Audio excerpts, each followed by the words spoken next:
ada tidak hadis tentang setengah hari puasa? Oh, iya, hadis tentang setengah hari puasa tidak ada ya.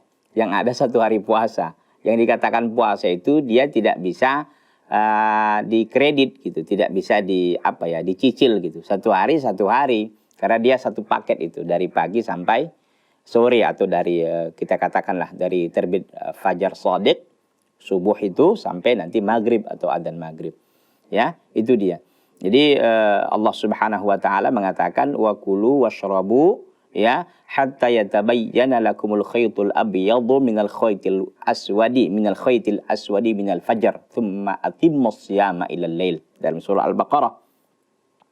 Jadi jelas sekali thumma atimmus siyama ilal lail, artinya ilal lail itu datangnya maghrib. Jadi dikatakan juga dalam definisi para ulama bahwa as-siyam itu adalah al-imsak, menahan min tulu'il fajri ila ghurubi syams, dari terbitnya fajar ya di pagi hari sampai terbenamnya matahari.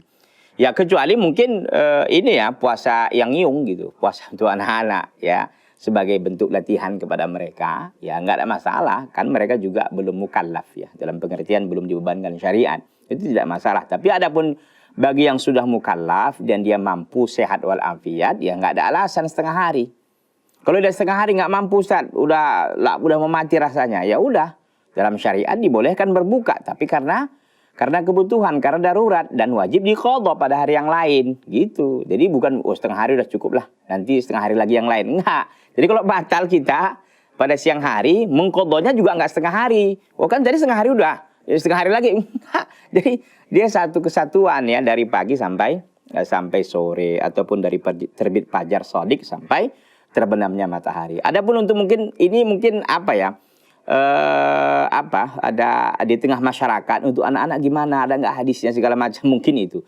Tapi dalam rangka tadrib atau pendidikan, pelatihan kepada anak-anak, ya nggak apa-apa mereka setengah hari. Mungkin juga nggak setengah hari, ada yang 1/3 hari gitu kan. Ada juga 3/4. Itu anak saya kadang-kadang itu yang kecil nggak tahan dia umpamanya setengah hari gitu. Setengah hari berikutnya dia tidak puasa lagi. Tapi tetap saja dia mengatakan dirinya puasa, yang namanya anak-anak kan gitu. Tapi ya itulah kondisi mereka, nggak ada masalah kalau itu. Tapi adapun ditanyakan hadis tentang setengah hari puasa, nggak ada. Bagi orang sudah mampu wajib menahan dari pagi, dari terbit fajar di shadiq di pagi hari sampai di terbit tenggelamnya matahari di maghrib. Itu waktu puasa ya. Jadi tidak boleh setengah hari.